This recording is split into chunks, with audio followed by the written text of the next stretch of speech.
Hello everyone, welcome to What If Issei Had the Powers of It movie. Before we start, please go support Angel Gonzalez 753 for writing that awesome fanfic. This is the translated version I made. There will be some mistaken character's gender, but of course Issei is a male. Everything seemed lost. Razor had Rias holding her head while he hit her. The Gremory servants looked at the scene in terror, but a chestnut without any talent looked at this with helplessness and pain, but something, a being asleep inside him, woke up, demonstrating the power of that. Clarifications. Issei will be the reincarnation, it is more than obvious. Most slashers will also be reincarnations.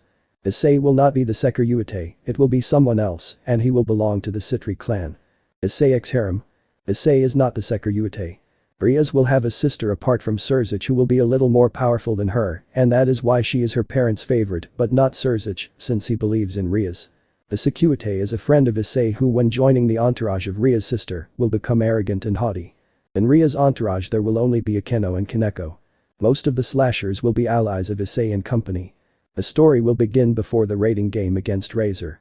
In this story we will see a more sadistic and ruthless Issei. Prologue. The city of Ku being hit by a brutal storm. While in one of the houses we could see three girls, two beautiful girls with large and gifted bodies, and an albino loli who, together with a brunette, tried to console a redeed who wouldn't stop crying. Rias. Why can't I have a happy life, since she said while being hugged by her queen. Akinen. I know, laugh, I know life is very unfair for many people, including us, he said sadly. Kaneko. But you, I still can't believe that your parents arranged an engagement for you instead of Arisa, since she is the heir to the clan, she said, with her typical neutral tone. Rias. They did it because they were looking for a good prospect for her, and they threw me at the first one that came along, even though they didn't care what I thought, she said sadly. Akeno. At least Surzich-sama organized a raiding game so you could earn your freedom, she said, trying to lift her spirits. Rias. But what's the point? We're only 4 and we're not very strong, especially Issei and I, she said with her head down. Akeno. Rias, you are strong and you know very well that Issei will do everything possible to save you from that commitment. Besides, it doesn't matter how many people fight, but how they develop in combat. And I swear that the 3 of us will do everything possible to help you, she said calmly, while Kaneko nodded. Rias. Thank you girls, you are the best entourage I could have, she said with tears hugging her too dear. Akeno. By the way, where is Issei? Gu Forest.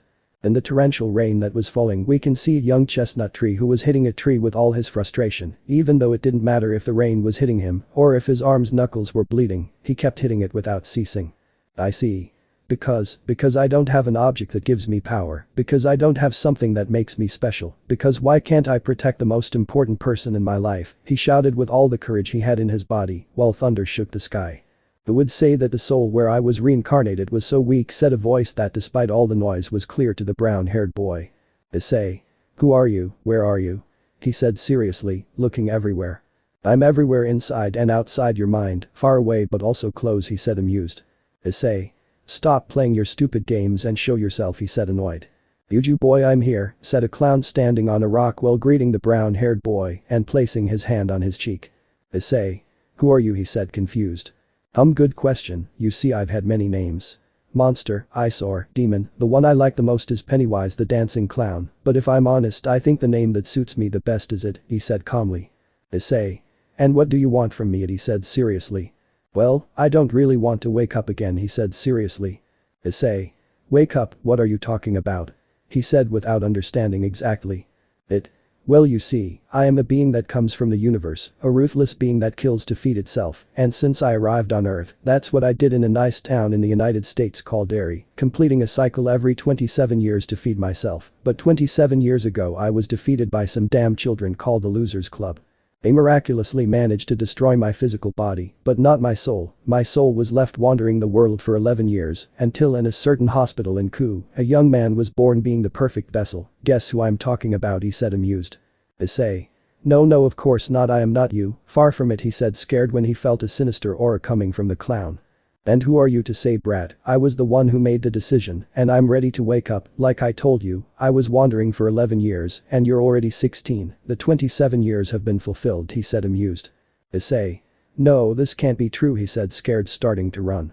There is no place you can run since I am inside you, he said amused as he appeared in front of the brown-haired boy. Issei. This is some kind of joke, this can't be true, he said scared. But I am you and you are me, together we will finish off anyone who gets in our way, he said as his eyes began to shine and he stretched out his hand. Issei. You are me and I am you. Rating game day.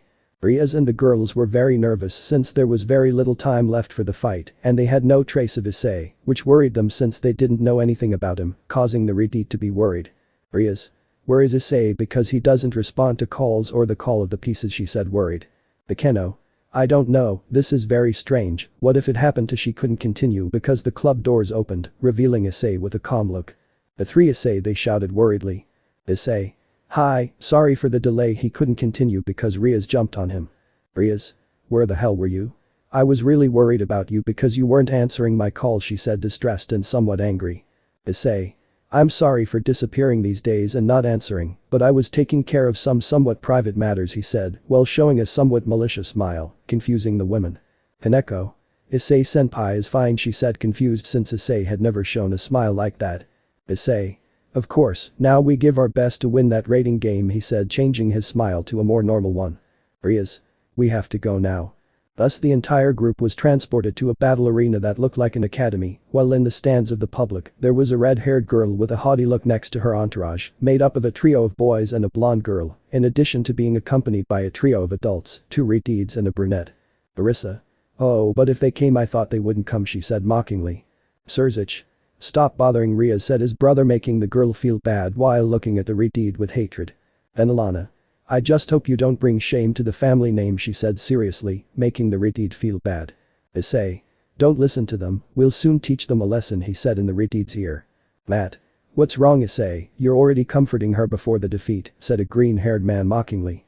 Issei, hahaha, that doesn't matter to you. Rafia. The rating game is about to begin, said a voice as the boys were transported to the battlefield in the club building. Rias. Okay guys, the plan is as follows. Akeno in the air, Issei, you with me, and Kaneko, you with the Abo couldn't continue because Issei spoke. Issei. You guys stay here, I'll go fight, he said calmly. Rias. Issei, what the hell are you talking about? They'll finish you off, he said worriedly. Issei. Calm down, trust me, he said calmly, while the 3 girls looked at each other confused as the boy left the place. Zeoticus. The useless one without powers wants to be the first to die, he said mockingly while laughing, as did his wife and daughter, along with his entourage. Razor. Attack without mercy, said from a room. All the spectators, including the Rias clan, watched as more than 8 pieces were launched against Issei, who only looked at them amused, and his appearance began to change, taking the form of a strange clown in white clothes. Rias. What would happen to Issei? Issei. Everyone floats and you will float too. The terrifying display of power. Everyone was stunned at what had happened, no one believed this since out of nowhere, Issei had just transformed into a clown that at first glance was confusing, but seeing it in detail, it was quite dark and gloomy, and more so with that look. Issei. What's happening? Why do they stop because they don't attack me? He said amused, watching the 8 pieces of razor. Zeoticus. And this one who became the jester or what, hahaha, he said dying of laughter like his wife. Then Alana. I expected nothing less from the pathetic servants of Rias, she said while holding her stomach, but what she heard next froze her blood. Rafia. 8 phoenix pawns have been eliminated, the woman's voice was present as everyone looked stunned at the battlefield, seeing the 8 girls on the floor as they disappeared, but they were seen with faces of total terror. Rias. Boo, but what just happened? What did Issei do? She said surprised. Bekeno. No, I don't know, out of nowhere the girls fell to the floor and didn't move anymore, she said incredulously. Issei. That was a good appetizer, he said calmly as he continued walking through the middle of the completely exposed field. Raise.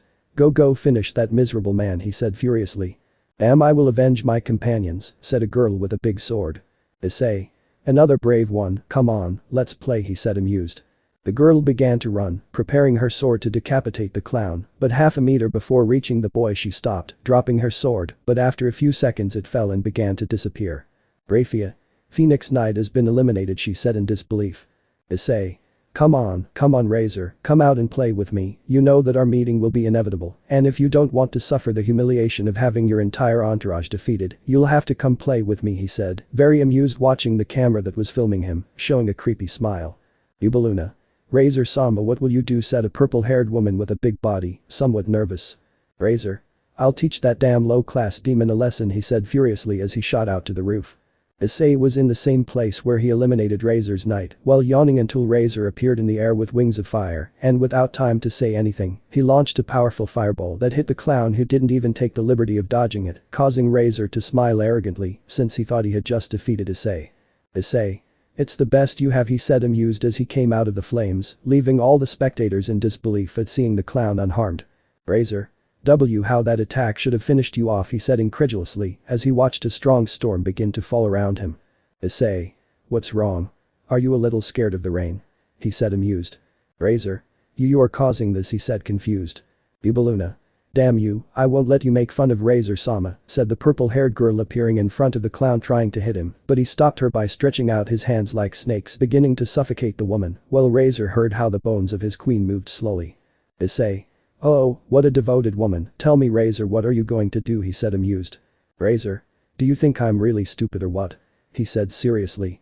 Issei. What do you mean? He said curiously.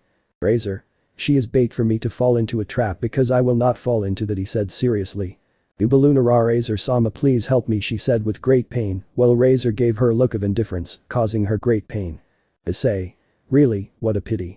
I just wanted to see how much you cared about your dear, but now I've realized that you don't, so I'm going to finish her off, and not only will I eliminate her from the game, but I'll kill her, he said seriously, while Razor listened to all the woman's bones thunder in a macabre symphony.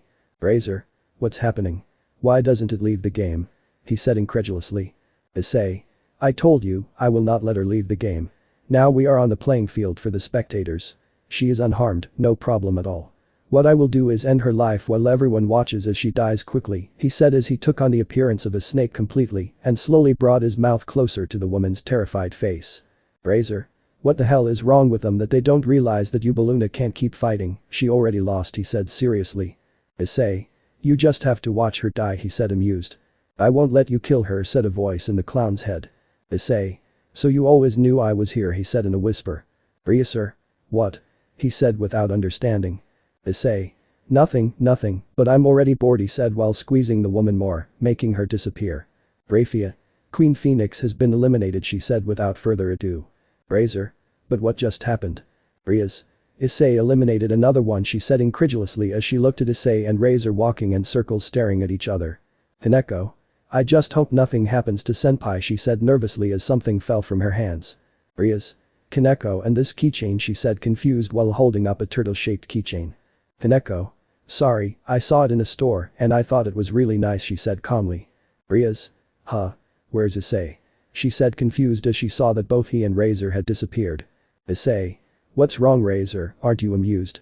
He said amused as Razor watched the entire place being almost completely flooded to the point that the phoenix was only 2 meters from the water. Razor. How are you doing this? He said without understanding. Issei. I don't know, I just love it, ha ha ha ha ha, he said amused coming out of the water with a terrifying appearance. Razor.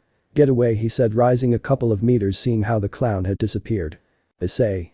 What's wrong, Razor, can't you find me? He said calmly while his head stuck out of the water. Razor. But what the hell are you, he said confused. Issei. Your worst nightmare, ha ha ha ha ha. Razor, the blonde screamed in horror in front of everyone while Issei stood in front of him with a big smile. Then Alana. Boo, but what's going on, she said nervously at the boy's disturbing scream. Ravel. Brother, what did you do to him? She said angrily while summoning her wings of fire. Issei. I'm just having fun, he said calmly looking at Razor's face. While this was happening before Razor's eyes, he was being slaughtered over and over again by dragons who mercilessly tore off different parts of his body or burned him to the point that he saw his skin coming off the bone, and due to his regeneration, this became an infinite cycle. Ravel. Damn, you will suffer for what you did to my brother, she said furiously. Issei. It's a shame this is already over, he said amused. Ravel.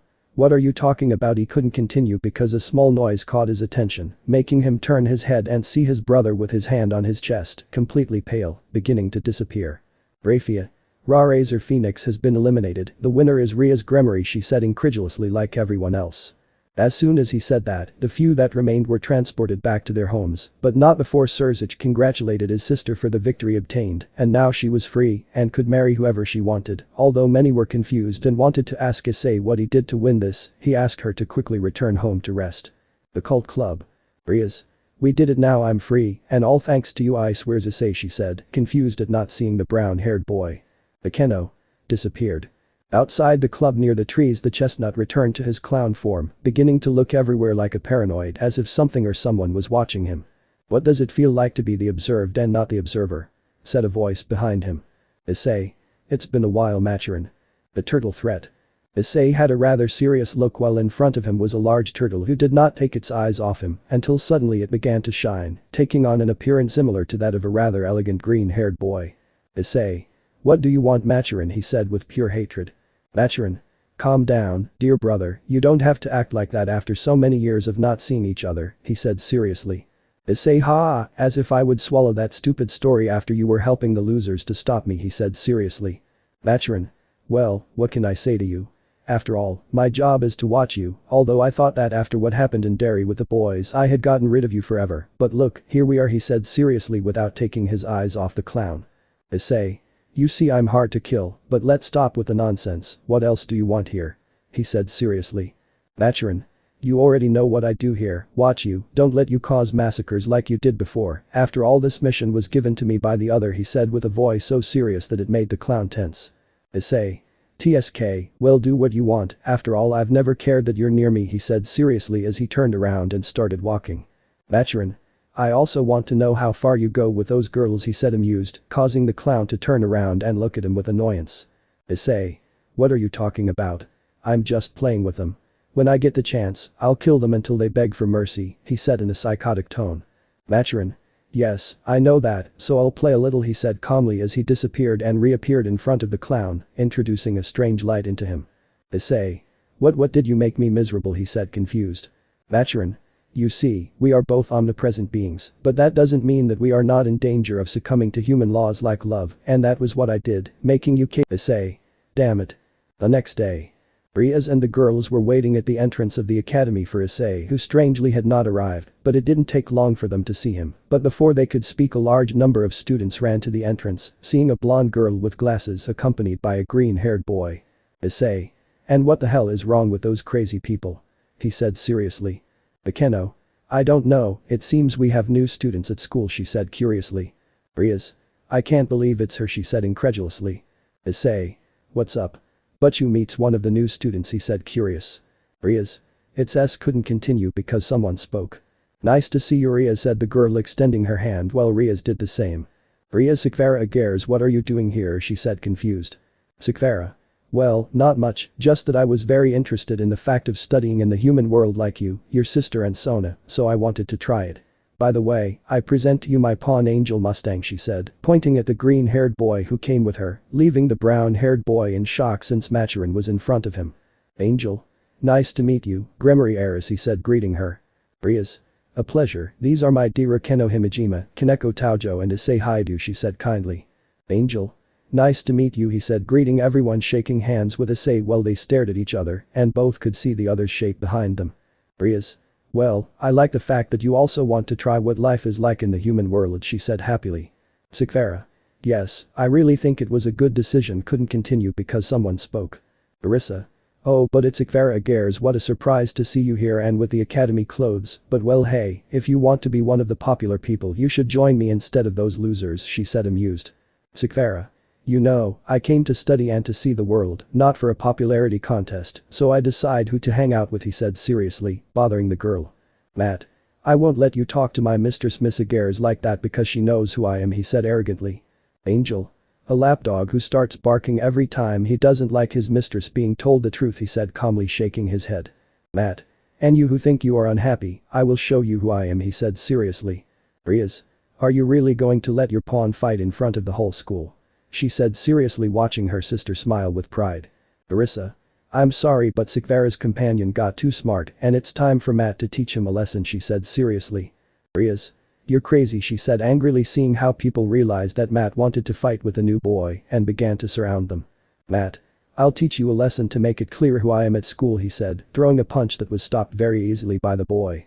"Angel. That's the best you've got," he said curiously as the boy withdrew his arm and threw a kick that was dodged by just ducking. "Matt. Damn, I'll teach you," he said angrily, starting to throw several punches that were stopped without problems by his opponent. "Rias. Sikvara, that boy is amazing, where did you meet him?" she said surprised. "Sikvara. You see what you can find in the world," she said amused, bothering the other redeed. "Arissa.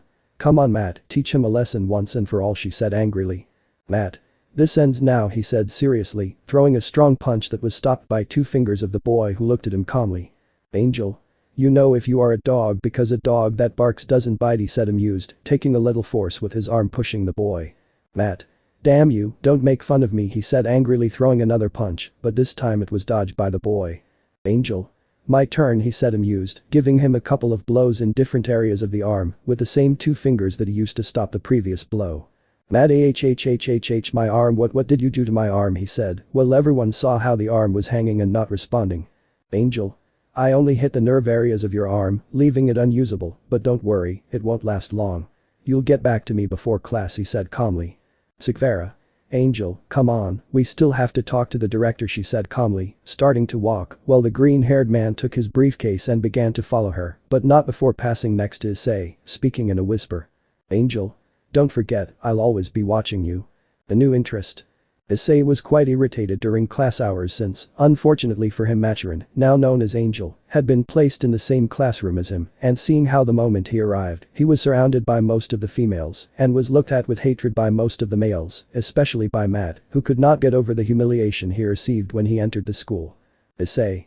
That bastard always manages to annoy me he said with annoyance, while watching how the green-haired boy was harassed by most of the girls at school.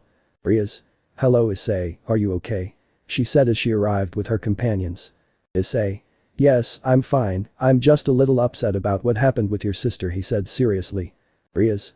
You know she's like that, please don't get angry she said something sad. Issei. It's okay just because you asked me he said calmly. Rias. Thanks Issei you are the best she said happily hugging the brown-haired boy. Issei. No, of course not he said calmly, returning the hug. Issei. What the hell is wrong with me? I am the most ruthless being in the universe. What am I doing hugging a girl with affection?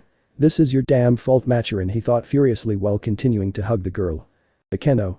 That's not fair Rias she said with jealousy. Hineko. It's true but you don't get ahead of yourself she said pouting. Arisa. So here you are Haidu Issei she said seriously. Rias. Now what do you want? She said angrily. Arisa. I didn't come to talk to you so shut up she said seriously while the other retard clenched her fists angrily. Issei. What do you want Gremory he said coldly. Arisa. I'll get straight to the point. I want you to join my entourage she said seriously. Rias. What the hell did you say? You're crazy she said furiously. Issei. Oh, I hadn't realized, but you have so much hatred for your sister Rias he thought with a malicious smile on his face. Arisa. I told you to shut up and tell me Haidu, do you accept my proposal? After all, you have great power, and I would have a great way to compensate you, she said in a flirtatious way, making Rias even more angry. Issei. You really mean it he said with his eyes open while laughing, and the others put on a shocked face. Arisa. Of course it seems that you are even stronger than Matt, so if you are on my side your life will be much better she said with an increasingly seductive tone. Issei how funny really what a ridiculous thing he said funny. Arisa. What are you talking about? She said confused. Issei. Do you really think I'm as stupid as that idiot or that idiot Kiba, so don't think I'll be the same. I value Rias and the others a lot and without showing any kind of power, they let me be part of their entourage. Instead, it seems that you're just an unhappy, self-interested person who only seeks power, and believe me, you'll never achieve it with me he said seriously, staring at the girl. Arisa. You wretch, how dare you talk to me like that? You're going to pay for this she said furiously as she left the place. Issei. Oh, I'm so scared, look how I'm shaking he said amused. Rias. Thank you Issei she said very happily while the 3 of them hugged the brown-haired boy. Issei. Yes, you have to thank us now, let's go to the club. 8 hours later. We see the brown-haired boy walking down the street on a cold night while he looked at the moon, and it was not out of place to end the life of some poor fool who passed in front of him. Issei. Damn, combining my soul with that of a human wasn't the best idea after all he said furiously while hitting a wall. 1, 2 Freddy is here 3, 4 close the door 5, 6 take a crucifix 7, 8 stay alert 9 10 you will never sleep again, a strange and eerie song began to be heard throughout the place. Issei. I thought you'd be terrorizing people on Elm Street he said seriously as he turned his head, seeing an alley that was dimly lit while in it a man was scraping the pipes causing sparks. Hello clown, it's been a while he said amused. Issei. Same here Kruger, exactly 27 years old he said seriously while looking at a man with a strange glove with claws and burns on his face. Freddy. Now we are in the game of becoming high school boys, how do I look? he said, changing his appearance, showing a blonde boy but with the same clothes. Issei. That's not funny, he said, annoyed. Freddy. Hey, don't get angry, you look like a lady, he said mockingly. Issei. Let's change the subject, tell me what brings you here, he said seriously. Freddy. You haven't heard, right? He said seriously. Issei. I just woke up, I don't know what happened in this time, so tell me what's going on, he said seriously. Freddy. The tall man has left this universe and with him he has taken Pinhead to bring the end to other universes, he said seriously. Issei. What did you say? Those two are gone, but that's crazy, those two, especially the tall man, he kept order among the slashers, he said seriously. Freddy. Now you understand, right? Now the natural order between us has changed and now war will begin between everyone to become the boss, he said seriously, while Issei opened his eyes with a big smile. Issei. And tell me you want to be the new leader, he said curiously but without removing his smile. Freddy. Of course you don't know that I'm not made to be a leader, but what are you saying? After all, you are a cosmic being. Issei. How it could be, but tell me why, he said seriously. Freddy. Well, it's obvious that you're not someone who likes to maintain the order that the tall man had and you would let all the slashers continue acting as we like instead of putting an order of slavery to serve him, he said seriously, while Issei looked attentively. Issei. And that's why you looked for me, he said curiously. Freddy. Well, basically I wanted to see your point of view on this, but tell me you're interested, he said curiously while playing with his blades. Issei. Well, it sounds really interesting, but it could be a little annoying to have problems with the different slashers who want to be the new leaders, he said seriously. Freddy. The truth is that many slashers have the same thought as me. To maintain the current order, he said seriously. Issei. Then this would be a somewhat even fight, he said seriously. Freddy. So what do you say, he said seriously. Issei. I will become the new leader of the slashers. A malicious idea. Issei returned home after the conversation he had with Freddy Krueger without forgetting the last thing the Elm Street killer told him regarding the clown's decision. Freddy. I see that you are determined, don't forget it, from now on things are going to change, you will have allies, but you will also have enemies. Issei. Who can be my ally and who will be my enemies, he said thoughtfully as he arrived at his room, seeing the three girls lying on his bed. Rias. Issei said in a light whisper while hugging a pillow. Issei. They are so cute. No, what the hell is wrong with me? No, I will not let love defeat me, he said angrily. Maturin. Now you could feel the voice of the turtle in the chestnut's mind infuriating him. Issei. Do you want me to feel love? Well, I will, but it will be my way. The next day. We can see the entire Gremory entourage having breakfast peacefully while Rias read the newspaper, realizing that something strange was happening in the city. Rias. Guys, it's not strange that many children are disappearing. Today, 4 disappeared, she said curiously. Kaneko. With those 4, it makes a total of 9 in the last 3 days that I miss, she said with her typical tone of voice, while Issei looked away. Bakeno. Issei-kun, are you okay, she said curiously, seeing the boy's behavior. Issei. It just makes me think about what kind of sick person would be capable of hurting a child, he said grimly while covering his mouth, which outlined a smile full of sharp fangs. Rias. Yes, I know, but let's stop thinking about that from now on. I would like us to make contracts in pairs to avoid incidents, she said seriously. Bakeno. Rias, what are you talking about? I know that the children thing is worrying, but it's not that bad, she said amused. Issei. I agree with Bakeno, it's not that bad, Rias, he said calmly. Rias. I'm not saying this for that reason, I'm saying it because many rather mysterious and, to be honest, unpleasant deaths have occurred in the city, she said seriously. Bakeno. In what way, she said curiously. Rias. Well look, it says here that a couple was brutally murdered. The boy was cut in half and from the way they did it, it seems that it was with a chainsaw, while the girl's head was blown off with a shotgun. But the most intriguing thing about the note is that a witness who managed to hear the couple's screams went to see and could see what seemed to be a person wearing a rabbit costume, she said seriously. Kaneko. But you is seriously talking about a rabbit, she said incredulously, while Issei narrowed his gaze, getting an idea of who it could be. Bakeno. I know it will sound strange, but do you think it is interesting to think about how the screams of that couple would sound at the moment of death? She said curiously while Rias and Kaneko looked at her confused while Issei smiled slightly. Issei. Bakeno, I know you are sadistic, but now you are really crazy. I couldn't continue because Rias spoke. Rias. The truth is that I am also somewhat intrigued to know how someone would scream before dying, for example the boy, how he would scream and what would happen in his head at the moment in which his body was slowly split by the chainsaw, she said curiously. Issei. It seems that playing with their minds paid off, it's time for them to become assassins. 5 hours later. Your academy. Rias and her group were having a quiet lunch in the school cafeteria, but their lunch was interrupted by Sekvara and Angel, which upset Issei because of the green-haired boy, but he let it go unnoticed because Sekvara supported Rias instead of his annoying sister. Rias. And tell me, Sekvara, how is human life, she said curiously. Sekvara. So far she is quite good and calm, obviously except for some ailments like your sister and Sona, who tend to be a headache, she said annoyed. Rias. I know, but don't worry, you'll get used to it, she said with a happy smile. Sekvara. I hope so. By the way, where are those two? They told me they wanted to talk to us, she said curiously. Issei. There they are, he said with some annoyance, seeing the Reed and the black-haired girl approaching with their respective groups. Sona. I see you're both here, she said a little arrogantly. Rias. What do you want now? She said seriously. Arissa. SHHH, moderate your tone of voice, stupid. This topic concerns the three of us because we are the owners of this territory and Sekvara because she lives here, she said seriously. Sekvara. Well, what is it about? She said seriously. Sona. After school 2 church envoys will come to talk to us, so we will meet after finishing classes at your club, Rias, she said seriously. Rias. I understand, she said seriously while the two left with their airs of grandeur. Angel. Those two are a real nuisance, he said calmly while eating a sandwich. Issei.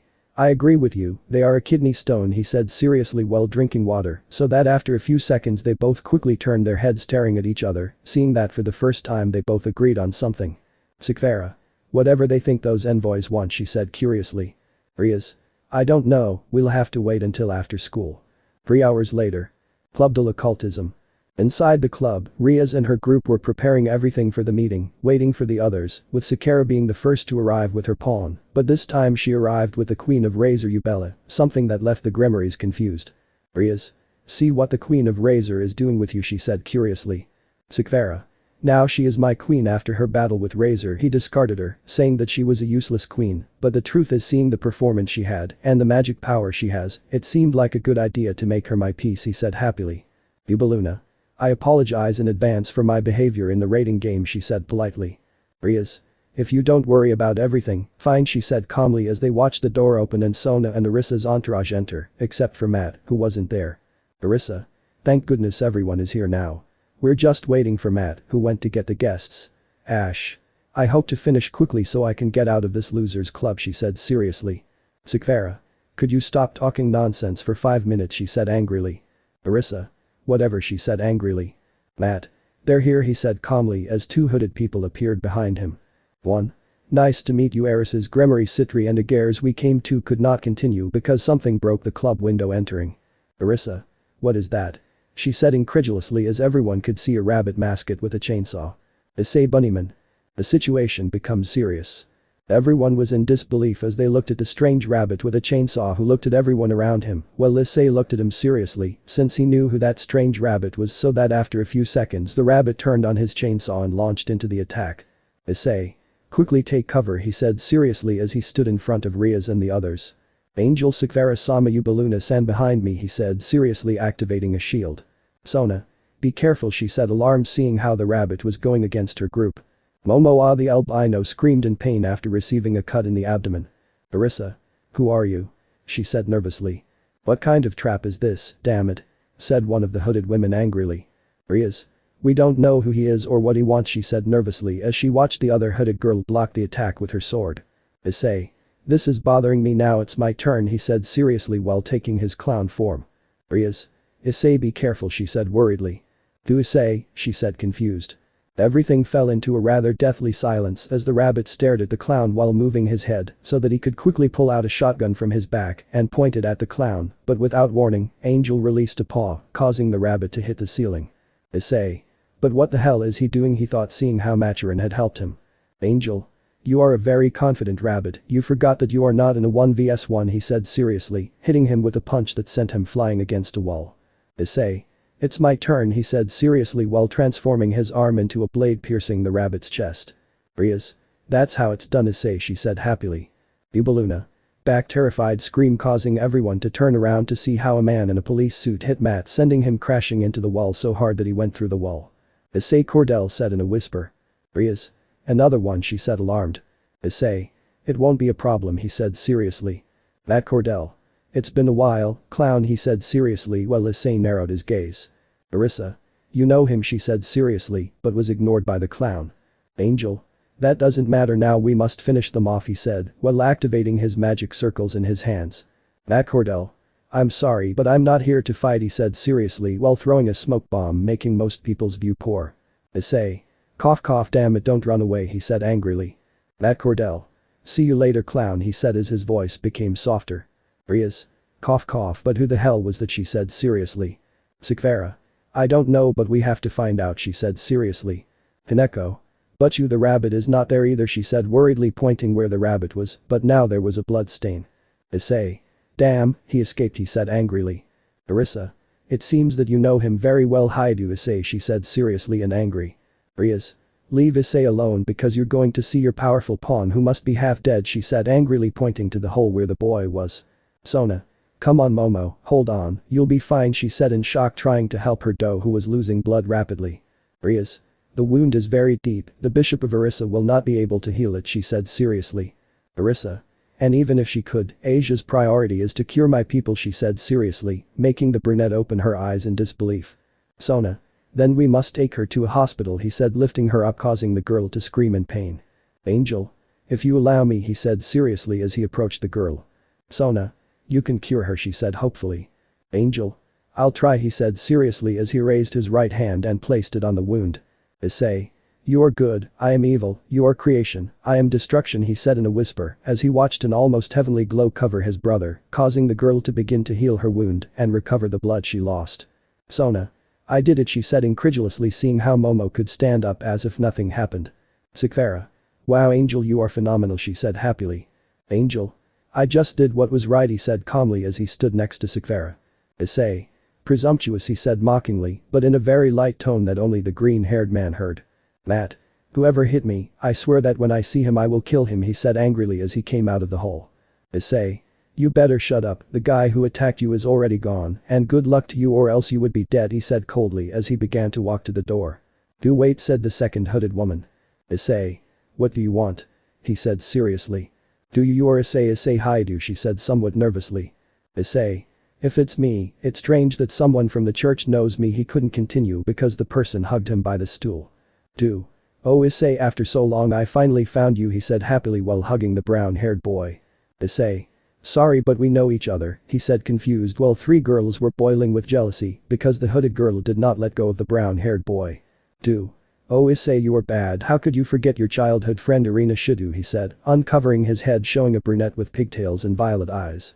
Issei. Irina, you're a girl, incredulous cry. Irina. Yes, I'm sorry I didn't tell you before, she said sadly. Rias.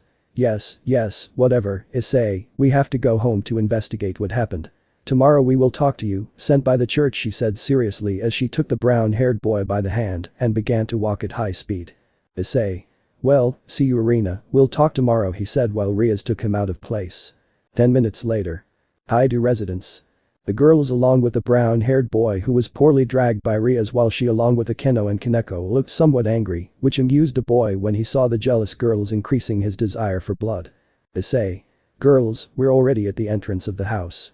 You could let me go now, he said calmly. Rias.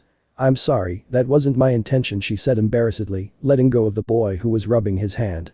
Issei. Don't worry, it's nothing, he said calmly as he began to walk. Akeno. What is that? She said confused, pointing to a strange package at the door of the house. Rias. I don't know, but with what happened today it could be anything, she said seriously while Issei took the box, entering the house followed by the girls. Issei. Well, let's see what it is, he said seriously while sticking a knife in the middle of the package and then opening it by putting his hand in and taking out a strange VHS. Rias. A VHS, she said confused. Issei. Samara. Surprises and more surprises. Issei and company looked confused at the strange VHS tape that the brown-haired boy had in his hands, although for him it was not so much out of confusion, but more out of shock at knowing what that tape could be keeping inside, but what resonated in his head was that it was what he was looking for. Rias. Who sends a VHS, she said confused. Issei. I don't know if anyone wants to see what he keeps inside, he said curiously, while the girls nodded somewhat doubtfully. Rias. Okay, I think I can make it appear, she said curiously as a magic circle appeared and from it came out a somewhat old video cassette. Issei. Well, the good thing is that my parents' TV isn't that modern, he said calmly while connecting the device to the television. Akeno. Well, let's see what they sent us, she said calmly. Well, Issei turned it on, and the four of them sat on the different sofas in the room. Everyone was silent after the strange video ended, leaving the television black, but the disturbed faces of the three women were more than clear. Well, Issei was eating some popcorn, God knows where he got it from. Hineko. What the hell was that? She said confused. Ikeno. I don't know, but I assure you that today I'm going to have nightmares, she said still disturbed. Rias. Boo, well, it's a bit late now, I think we should go to sleep. Ring ring. Acme brand sound effects. Rias Ikeno Kaneko Kai I. They screamed scared by the noise of the phone. Issei. Kai girls, it's just the phone, he said with a drop of sweat, seeing how easily they got scared. Rias. Yes, you're right, how silly. Hello, she said with a nervous smile while taking the phone. 7 days, said a strange voice. Rias. Sorry, couldn't continue because Issei took the phone.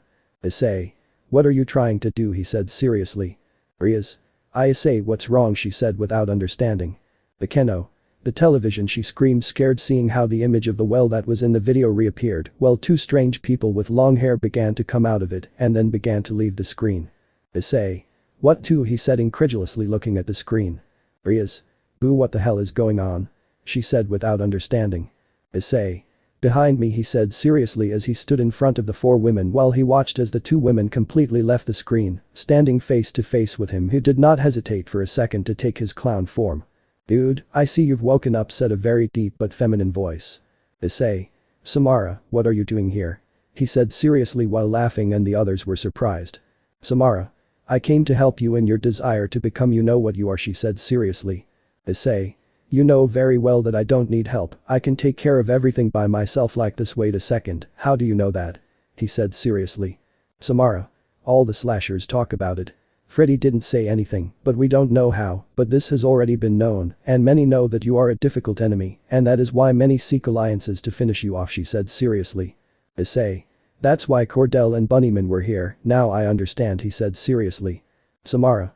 I see that some found you, and that only means that more will do it, she said seriously. Issei. It seems so, and tell me who your partner is, he said curiously seeing how the second girl didn't move her head at all in his direction. Samara. She is Sadako Yamanura, you could say she is my Japanese version or rather the original version, she said seriously. Sadako. Nice to meet you. Itsama Samara has told me about your great abilities, said the Japanese counterpart in a softer voice than the other. Issei. Call Issei, he said calmly. Rias. Ahem, Issei, what's wrong, she said curiously. Issei. They are my nieces and they know how to use magic, he said calmly. Ikeno. Issei, but you don't have any siblings, she said curiously while Issei opened his eyes in shock. Hineko.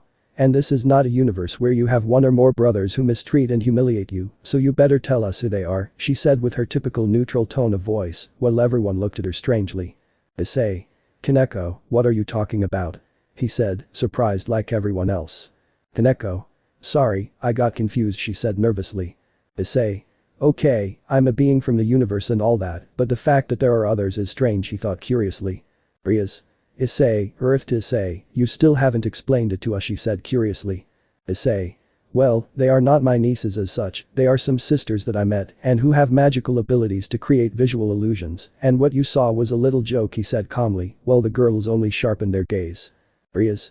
Seriously, she said without believing anything. Issei. Hey girls, why don't you show Rias and the others your true forms?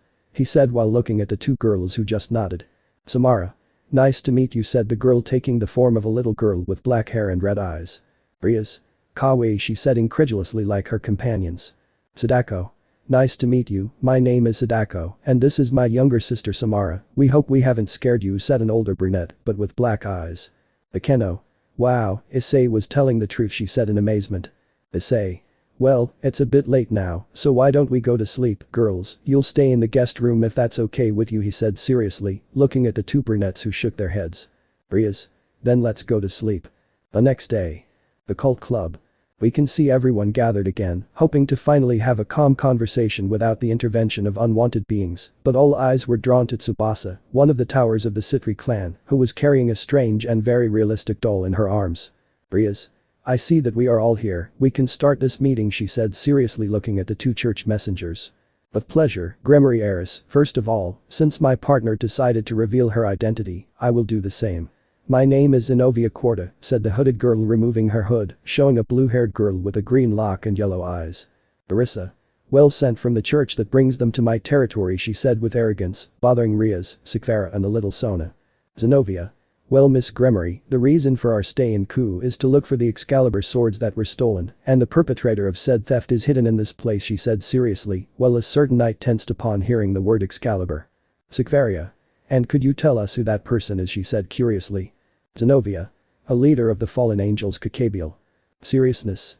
Everyone sharpened their gaze upon hearing that in the city of Ku, there was an extremely dangerous being, a leader of the fallen angels known as Kakabiel, but someone was extremely tense upon hearing the name Excalibur. Rias. I see, and you have the mission to recover the Excalibur sword, she said seriously. Zenobia. That's right, but there's something else, she said seriously. Sikvara. What a thing, she said curiously. Zenobia. Don't meddle in our affairs, she said seriously. Arissa. What the hell are you talking about, she said angrily. Zenobia. It's not obvious that demons are not trustworthy, and you will most likely end up joining them, she said with annoyance. Arissa. Unhappy, how dare you compare me to a simple demon, she said furiously while Matt held her. Zenobia. I'm not telling any lies. Throughout the story, demons are tricksters and can't be trusted, she said seriously. Sikvara.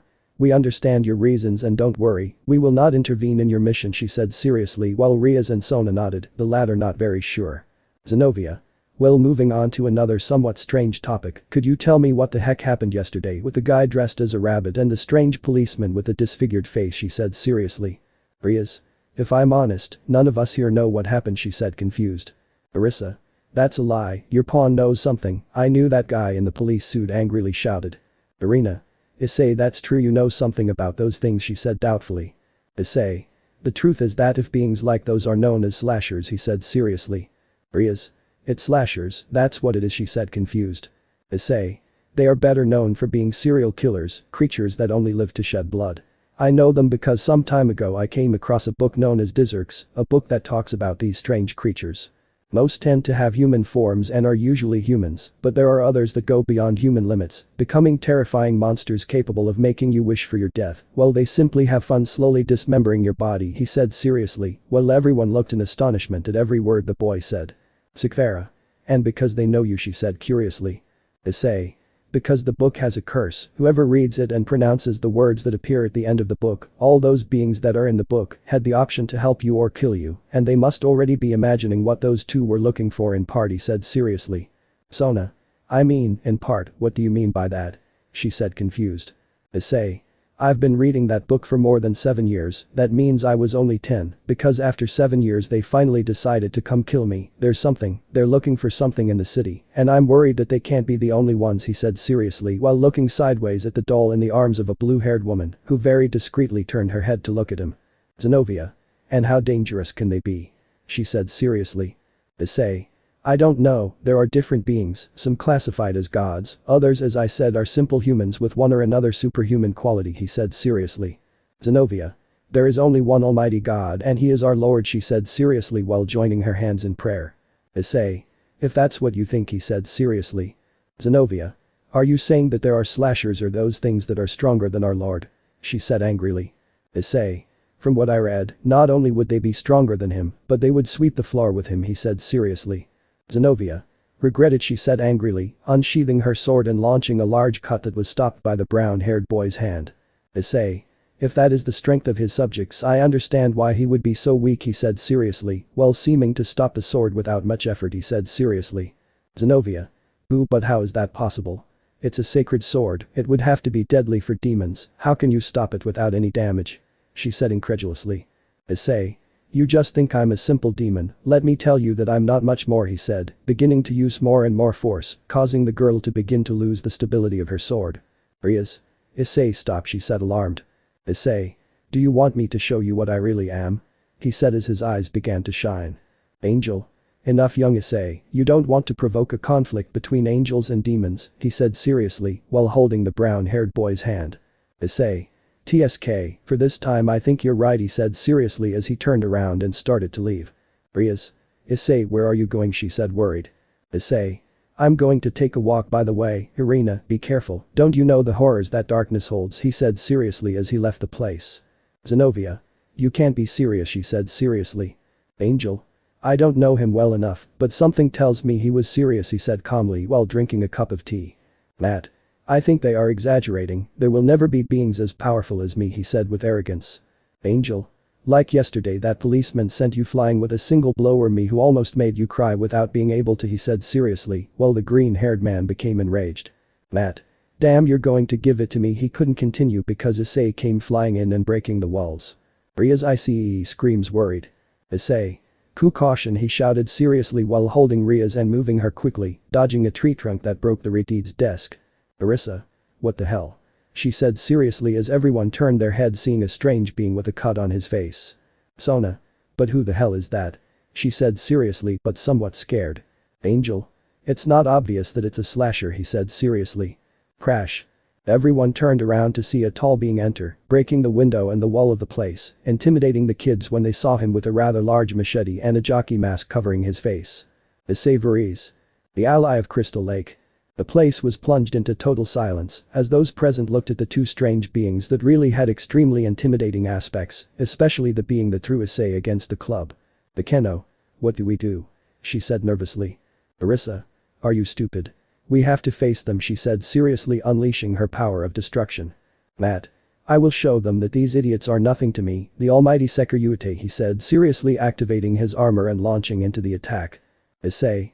You're an idiot, I'll kill you, he said seriously, while the boy threw a punch at the being with the cut face. Matt. Feel my power, he said seriously, hitting the being with great force, but it didn't even move an inch. Before he could continue attacking, Victor Crowley grabbed him by one of his legs and slammed him a couple of times on the floor, breaking his armor and the floor of the place, leaving everyone in shock, but what he did next froze everyone's blood as he grabbed the leg that Adam held with both hands and broke it in an atrocious way, causing his knee to do its normal movement but in reverse. As his leg was left in an L shape. Matt, the boy screamed in terror and then fainted from the shock. Arissa. Matt said, terrified, watching how the guy dropped the boy. Asia. We are going to die, she said, scared like most. Angel. We can't give up, we have to. He couldn't continue because he saw Jason start walking somewhat quickly until he reached where Victor was, launching a powerful slash with his machete, but was stopped by Crowley, who put his axe in the way. Thus both assassins began to fight each other, launching attacks with their weapons, but the first to take the advantage was Victor, who launched a powerful blow that managed to knock Jason down, so that Crowley later tried to kill him with an axe blow, but was stopped by the Crystal Lake assassin holding the axe and throwing him back, releasing the axe. Issei. Now it's my turn, he said seriously as he took his clown form, throwing a punch at Victor, knocking him down. Rias. Issei, be careful, she said worriedly, watching how the hockey-masked killer looked at Issei. No, I don't think so, said a voice that came from the place where Jason entered, causing everyone to look around and see a woman with a blindfold on. Rias. Who are you, she said nervously. My name, I haven't said it for a long time, but it's Jasmine, I'm Jason's wife, she said calmly. Issei. So you finally settled down, he said amused, while Jason just turned around, throwing a machete at Crowley, who couldn't dodge it, losing his arm, but quickly recovered. Arissa. Come on, show the power of our clan, she said seriously, looking at Kiba and Asia. Issei. Wait, don't get involved, he said seriously. Kiba. As but you orders, he said nervously, starting to run against Victor, but he saw how he was hitting him with the handle of his axe, making him fall to his knees and then throwing an axe blow, cutting off his head. Arissa. Ah no, Kiba, she screamed, terrified as she watched her knight's body fall to the floor. Rias. No, this is not possible, he can't be dead, she said in disbelief and in shock. Issei. This is all your fault, he said seriously, looking at Arissa, who had her hands on her mouth. Everyone was shocked seeing what happened except Jason, who launched attack after attack against Victor, who gave no quarter against the hockey killer until at a very opportune moment, Jason managed to grab him by the arm, throwing him against the window, sending him offside. Issei. Damn, I escaped, he said annoyed, running to the window seeing that Victor was no longer anywhere. Jasmine. It's a shame, but you know very well that you need a certain artifact to finish him off, although with your qualities, I don't doubt that you can obtain them, said the serious woman as she stood next to Jason. Issei.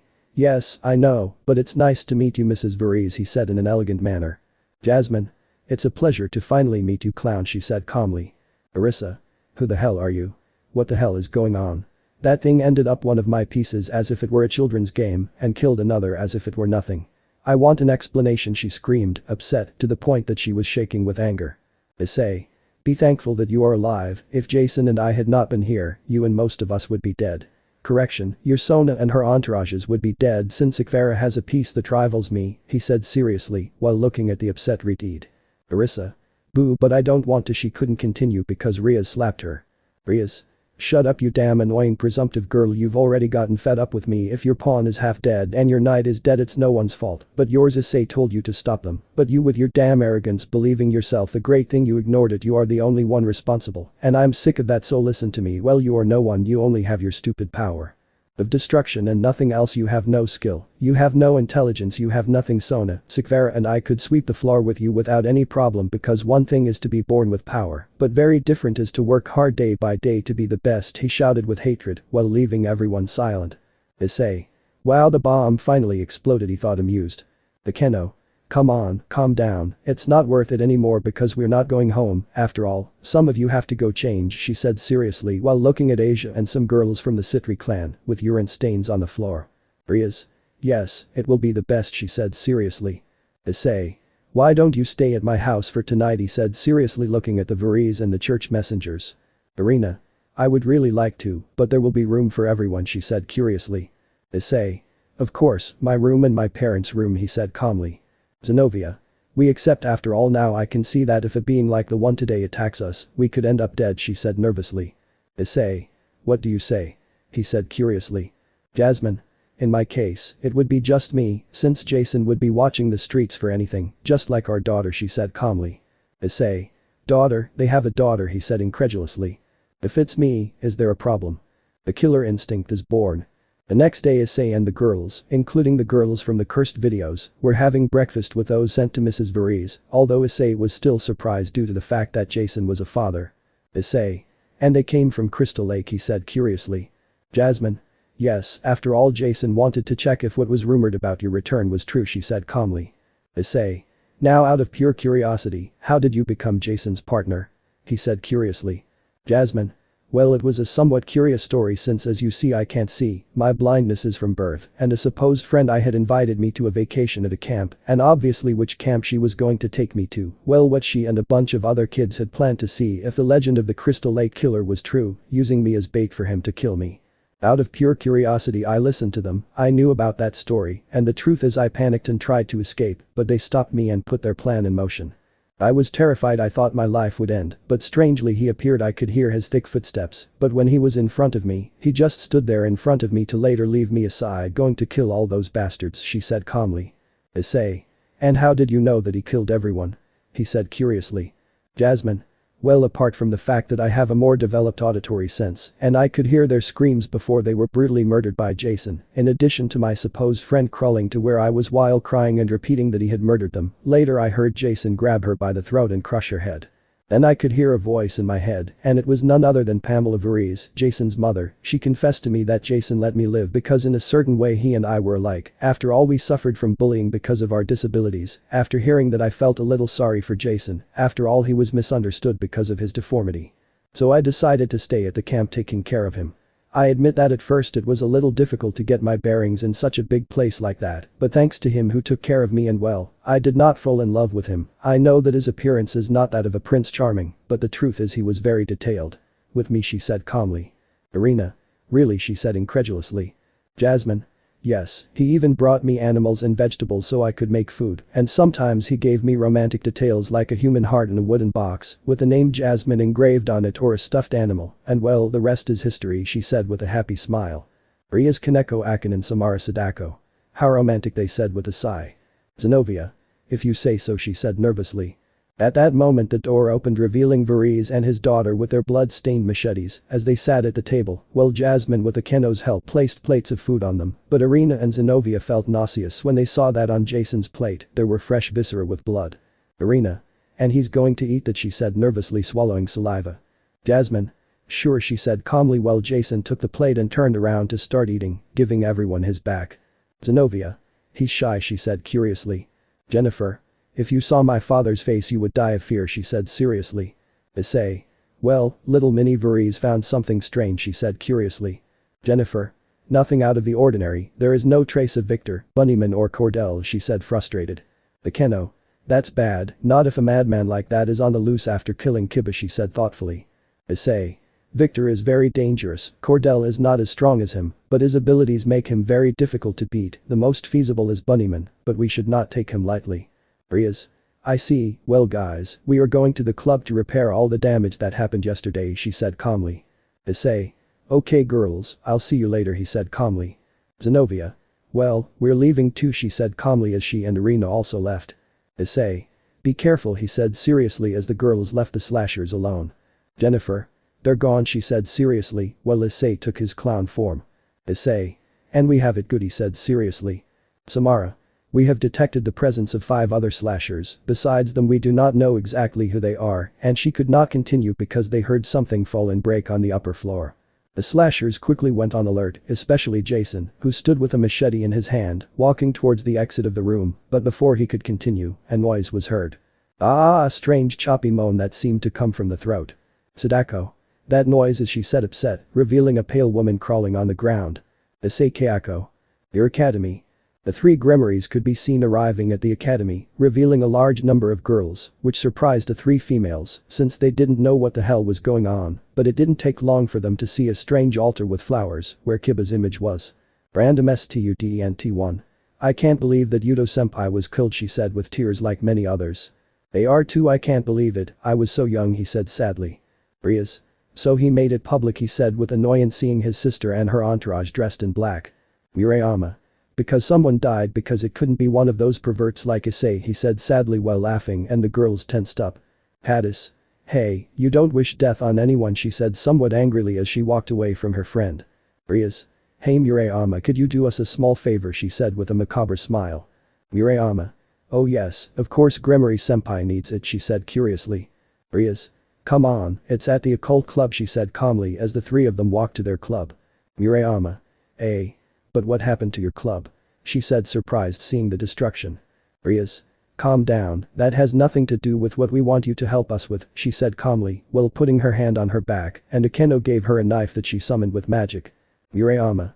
Okay, well, what can I do for you? She said curiously, turning around, watching you laugh and the others looking at them with hatred. Rias die. What's going on? The brunette fell to the floor while bleeding, looking with terror and confusion at Rias and company, who continued to look at her with hatred and slowly approached her, but this time Kaneko had a somewhat large hammer and Akeno began to play with her rays. Armada Kaneko. Murayama. Wow, why are you doing this? She said scared. Rias. Stupid, and you barely asked, damn hit, she said seriously snapping her fingers causing Akeno to release a small shock that shook the brunette, stunning her. Akeno. How dare you wish death on our beloved Issei, she said while kicking the girl's head. Murayama. I couldn't continue because he laughed and spoke. Rias. You know, you don't wish death on anyone because if you do, death will come for you, she said seriously while looking at Kaneko who just nodded. Murayama. No please nuevo, he couldn't continue screaming because Kaneko crushed his head with the hammer with such force that it exploded, splashing much of the place with his blood. Akeno. Poor thing, how sad, in the end life goes on, she said calmly while looking at her king. Rias. Let's clean up this mess. I don't want anyone to come in and see the whole mess. She said seriously as she wiped away some of Murayama's blood that had fallen on her cheek. Akeno Kaneko. Let's go. Hi to residents. The atmosphere was totally tense as they looked at Kayako who was on the ground level looking at them closely. It must be said that Sadako looked angrily at the woman who also focused on her and then looked at the clown. Issei. That's what you want, Kayako, he said seriously. Kayako. I want revenge, she said seriously while standing up a little. Sadako. Well, what are you waiting for? Fight, she said seriously, standing in front of the slashers while the other ones stood up violently, staring at each other. Issei. Stop right now, do you have problems with Sadako? He said seriously. Kayako. Old pending accounts, but now I'm not here for that, she said seriously. Issei. Then who are you seeking revenge against?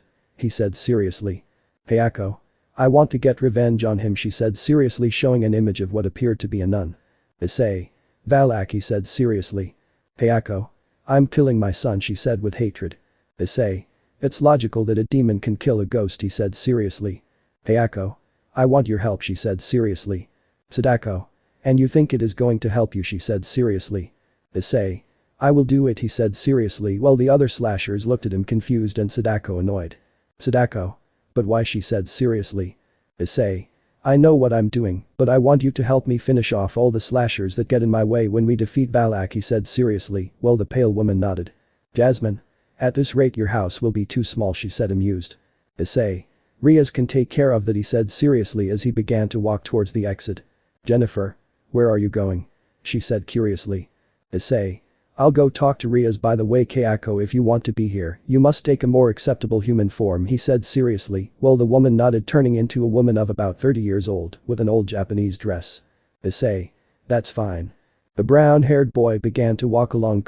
He wanted to think hard about his strategy, since he could manipulate the factions in order to gain an advantage against the other slashers who oppose him, but his thoughts were interrupted by his counterpart. Angel. You are a very clever son of a hitch, brother, altering the minds of the Gremory heiress and her group so that they would become murderers, he said seriously, while Issei smiled terrifyingly. Issei. You thought that I would only fall in love with them and everything would be honey on flakes. Well no, I will feel love as you wanted, but it will be under my terms, he said arrogantly. Angel. I thought you could change, but I see that you will never do it, he said resignedly. Issei. You know that I will never do what you want, but I must admit that having murderous loves is exciting, he said amused. Angel. You know that even if you've turned around what I wanted, I won't leave, right? He said seriously while they both looked at each other seriously. Issei. I know, but I don't care what you do, and he couldn't continue because he started to hear a noise. They both remained silent and surprised since in Ku there were no steam trains, there were only modern trains, but the station was very far from where they were, but quickly a strange sensation ran through both of their bodies, so they began to run in the direction where the sound originated, arriving at a totally desolate area without trees, without anything. Just a plain in the middle that was beginning to change, showing some train tracks where in the distance a train could be seen at full speed, stopping in front of them, showing itself to be a locomotive, but with a face. It's been a while, children of the other, said the locomotive with a mechanical voice. Issei Angel Blaine. Go church. We can see the pair of girls checking out how the place was left after the battles the demons had with the fallen angels before their arrival. Being confused to find the body of a dead former priest, but his body was fresh as if he had just died, but it was something morbid, since it seems that he died when his chest exploded, but looking at it in detail, it is as if something came out of his chest by force. Irina. What do you think happened to him? She said curiously. Zenobia. With what we just saw, I'm not at all surprised that he was one of those psychopaths that young Haidu faces, he said seriously. Irina. Maybe she couldn't continue because a strange liquid began to fall near them. Zenobia. What is it? She couldn't continue because they both looked up seeing a strange black creature. Craney. Irina. Another one. Let me know in the comments below if you guys want the next part. Also check out my other video that has been shown and left. Thank you for watching. If you enjoyed this video, please like and share this video. And have a fantastic day. Bye.